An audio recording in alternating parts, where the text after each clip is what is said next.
Hello students, today in macroeconomics our topic is transfer income, final goods and intermediate goods. So let us start with transfer income. So transfer income refers to income received without perform any productive services. That means transfer income ऐसी incomes होती हैं जो receive होती हैं but इसके against कोई भी services नहीं दी जाती हैं.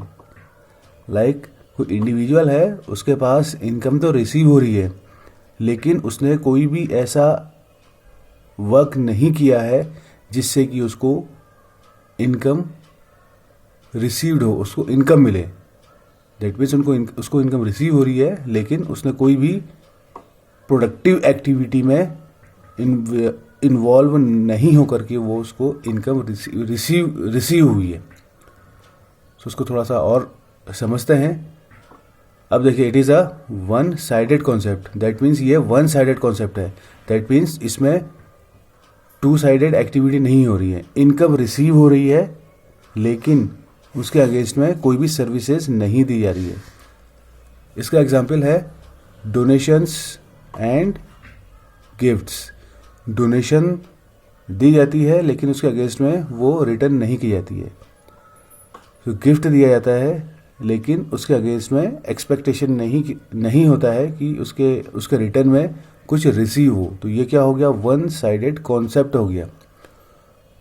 और ये डोमेस्टिक भी हो सकता है और ये इंटरनेशनल लेवल में भी हो सकता है.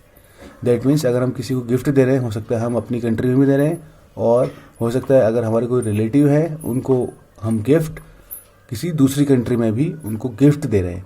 तो दैट मीन्स ये क्या हो गया, वन साइडेड कॉन्सेप्ट हो गया. और ये इंटरनेशनल बाउंड्रीज में भी रिसीव या रिसीव किया जा सकता है और इसको डोनेट भी कर सकते हैं. अब नेक्स्ट देखिए, it is not included in national income. तो जो ट्रांसफ़र इनकम है ये नेशनल इनकम में इसको इंक्लूड नहीं करते हैं बिकॉज जो ट्रांसफ़र इनकम है ये कोई भी प्रोडक्टिव सर्विसेज के बिना रिसीव की गई है. अब सेकंड स्टार्ट करते हैं, दैट इज फाइनल गुड्स. तो final goods refers to those goods which are used for consumption और फॉर इन्वेस्टमेंट. तो फाइनल गुड्स वो गुड्स हैं जो कि कंजप्शन के लिए करे गए हैं,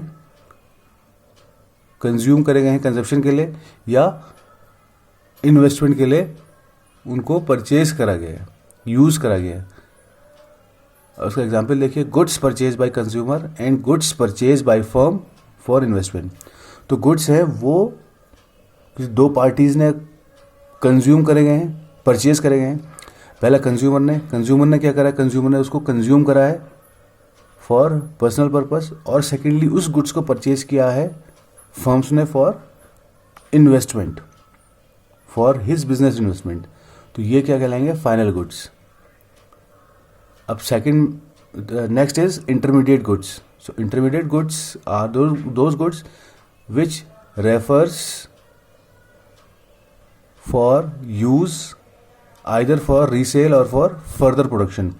तो इंटरमीडिएट गुड्स वो गुड्स होते हैं जिनको परचेज किया जाता है फॉर फर्दर प्रोडक्शन, यानी कि प्रोडक्शन कुछ अलग, कुछ उसके अलावा उसको हम यूज़ करते हैं फॉर द नेक्स्ट प्रोडक्शन और फॉर रीसेल, उसको दोबारा से सेल करने के लिए या उसके थ्रू हम प्रोडक्शन करते हैं. अब इसका एग्जाम्पल देखिए, milk used for making sweets.